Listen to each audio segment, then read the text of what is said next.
Okay, we're going to talk about Condemned. The Condemned. I looked this up on Amazon Prime. I going to be completely honest with you. I was not aware of what to expect when I started this film. I was doing some research for a movie I'm going to do. I said movie. I was coming up with another idea. It's a video. I was doing research for a video I intend to do in just a little bit about Battle Royale. And I came up with The Condemned in my search results at some point because The Condemned is a 2008 or 2007 movie. Maybe 2013? I have no idea when that movie came out.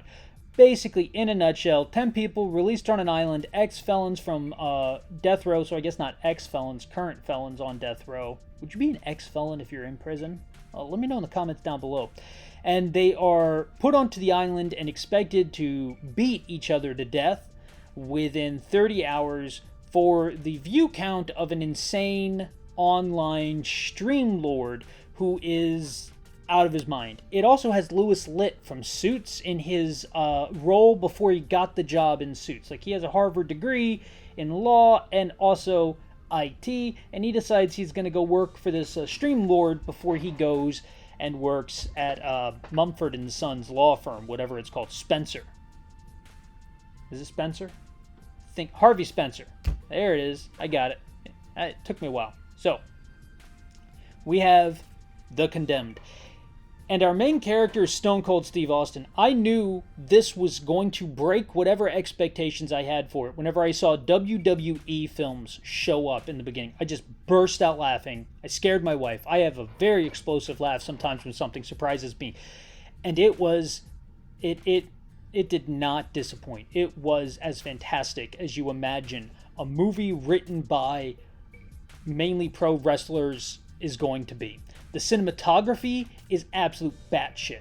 It is off in left field. There is no saving this because they do the movie begins. I just have to start with the plot. Okay, let's just get into this. It begins with them going into this prison, and they do so many close-ups of people's faces, and then the bars and Dutch angles and strange things looking at all the different parts. I mean, it's bafflingly insane. If I sound confused, watch it. Now imagine watching it blind.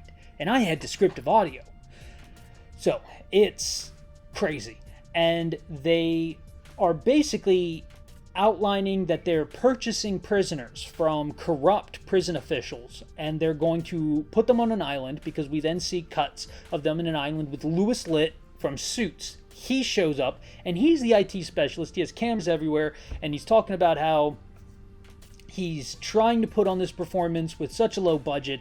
The stream lord, who's the head of the whole thing, is there as well, and he's a multimillionaire. So they're outlining the entire island with cameras. Now today, what you would do is you would take 10 streamers. You would drop them off on an island via boat, not push them out of a helicopter, although pushing them out of a helicopter would be awesome. And then they would have GoPros, and there'd be other GoPros all around the island and whatnot, and they'd have to do little funny competitions and stuff, and hopefully no one would die, but if somebody did die, they've all signed the contracts. It's perfectly fine. So, they've signed the NDAs, the non-disclosure agreements. So, these prisoners are picked up, and one of the prisoners gets shot down in international airspace, so they have to scurry to get another prisoner to fill the void, and they find this American in South American prison. Cut to Stone Cold Steve Austin, who's not a great actor. He's just not a great actor. I feel very confident in saying that just because he did not take off. Now we have John Cena. He's from WWE. We have Dwayne "The Rock" Johnson. He's from WWE. WWE can produce some solid actors.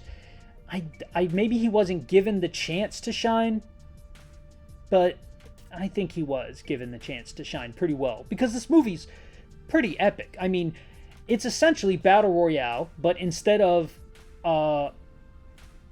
middle schoolers, which they call them junior high school in the Battle Royale series, but I don't know where junior high school would go. I think that's just called middle school in America. But instead of these middle schoolers, it is 10 hardened criminals that are on death row. Now, because they're on death row, that doesn't mean they're there for murder or for other heinous crimes. And just because you have someone on death row for murder doesn't mean they're good at beating other people to death, which is the entire point of this streaming show. It's gross, it's sick, it's deplorable. I completely agree. The New York Post, that's where I heard about this. But that being said, I can't put myself in the shoes of a business individual who's going to do something. And if you wanted to put together a UFC night of fighting, you would not hire a bunch of toddlers to do the UFC fights. Although I will go on record and say that Todd fights as I call them, that would sell so many more tickets than UFC fights. However, look at the recent election. America's sick in the head right now. I don't know what to tell you.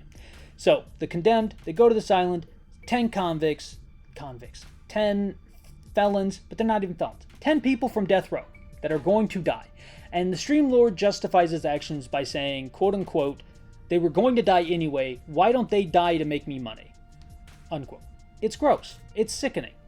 It's the movie. And it's obviously what the fans of WWE want, or WWE would not have done this. I mean, they're not out of touch with their market. This movie made enough to have a Condemned 2, and if you remember the Marine, they're on like the Marine 6 over there, okay? So it's absurd. So they are dropped off on the island, and Stone Cold Steve Austin refuses to open his mouth, so he gets chucked out of the helicopter and hits the sand. Now, other people have landed in water, and when you open your mouth, they put the key to your chains in your mouth, so you can unlock your chains. You see how that works? Well, the problem is that if you're stubborn, like Stone Cold Steve Austin, you get shoved out of the helicopter without opening up your chains. But you then come across a very kind individual named Pedro, who will give you a key to open up your chains. Pedro is looking for his wife. There is a husband and wife team on the island, and the wife is constantly referred to by derogatory words by the Stream Lord and his goons. Louis Litt, however, is losing his stomach for the situation. One of the individuals pushed out of the helicopter immediately hits rocks and dies. And they're like, okay, man, look, they have to talk to the helicopter crew. We're kind of running an online gambling ring with you can bet on who you expect to win sort of thing, you know? Come to find out later on, this game is rigged. So maybe don't kill them before they land. Now, Stone Cold Steve Austin from the helicopter, he sees a communication tower. So he's going to try to make his way to the communication tower. We learn that a little later on. In the beginning, we have, some multiple deaths happen pretty quick, back to back, to kind of establish things and eliminate some of the excess actors, if you will. The American woman, who is a black woman on the island, is attacked, and something almost happens. I forget how she gets the upper hand, but essentially she pulls the guy's tab and blows him up. That happens more than once, probably 5 or 6 times. They pull a tab because the anklets around their ankles have a red tab on them. If you pull the tab, you got 10 seconds, then that thing's going to blow up. And it's 10 ounces of C4. Now, I don't know anything about C4, but I'm told by the movie this is enough to vaporize you, your dog, your bicycle, and your house. The explosions I saw, I don't think it's enough to vaporize your house, but it almost seemed like the explosions differed depending on what was going on, and I'll bring that up at the very end. So, had to take a drink of water. Sorry, there's no good way to pause for a water break. But we have our main character, Stone Cold. He is an special Black Ops Forces guy from the Delta team. And he is abandoned in South America for murdering some bad dudes, and America can't get him out because they don't want to like tip their hand or whatnot. And so he's there on the island now, and he has murdered more than anyone else on the island. There's also a side plot with the FBI attempting to hunt him down and attempting to find out where this murder show is happening. And I'm kind of surprised at this point in history that no one has actually done this, with how deplorable we are as a race of people, the human race. So it's only a matter of time until someone does, right? My money's on Elon Musk. We'll see. Elon Musk with his Tesla Destruction Derby Murder Island. You know he's had that idea, he's thought about it, and people have talked him out of it, but how long can they continue to talk him out of it? I don't know. So, Stone Cold kills some dude who gets up to him, and he pushes the guy off a cliff, and the guy explodes. Awesome stuff. He then meets back up with Pedro. Now, Pedro has had a horrible run-in with the Brit, who's a British guy, and the Japanese man, who is a Japanese man. I don't know any of these people's names. But the British guy, the Brit, he is Special Forces SIS. I don't know what that is. Maybe it's like His Majesty's Secret Service or something. But in a nutshell, or Her Majesty's Secret Service? I don't know. Secret Intelligence Service, SIS. Look at that. I figured it out. So he's SIS, and I have no idea what the Japanese man's background is. But he's a very happy and cool dude who has sunglasses. I like him. He's neat. He doesn't really do anything too terrible. At some point he fights Stone Cold, but he dies. The Brit is our villain to the end, if you will. He's a great villain to hate. But then, in the very middle of this movie, and this movie's 119 minutes, in the very middle of this movie, there is a horrible sexual assault scene that does not even need to be there. It adds no value. It adds no monstrosity to these human beings. They're pretty monstrous. It's just thrown in there just because I assume they need it thrown in there. I don't know.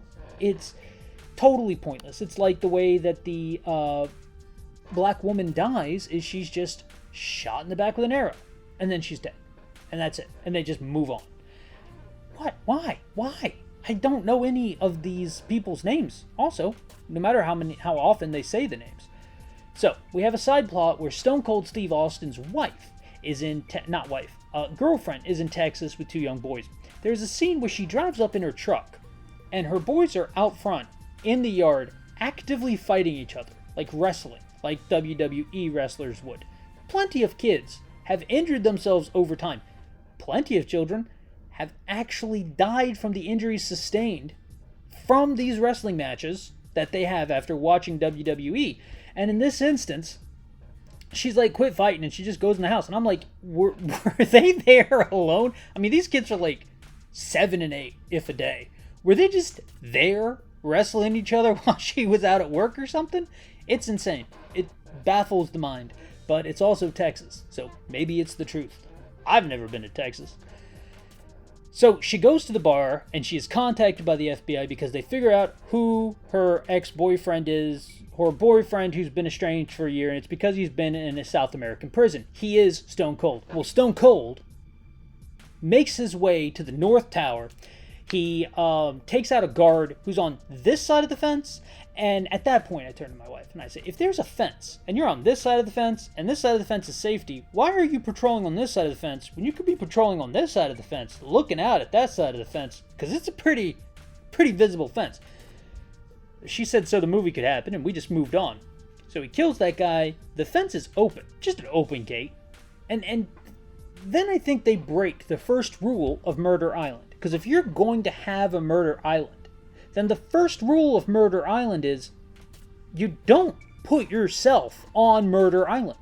The second rule of Murder Island is you don't put yourself on Murder Island. The third rule of Murder Island is you make sure the murder people on Murder Island can't get to the island you're at, which isn't Murder Island. However, they broke all three of the first rules of Murder Island, rules that everyone recognizes and abides by when they're doing an island of murder, hence Murder Island, and they went ahead and put themselves on the same island as the murderers. So, they've taken 10 of the most dangerous criminals they can find from around the world. They've put them on an island that they're also on. Then they've strapped each criminal with 10 ounces of C4, which the criminals can at any time to blow themselves up.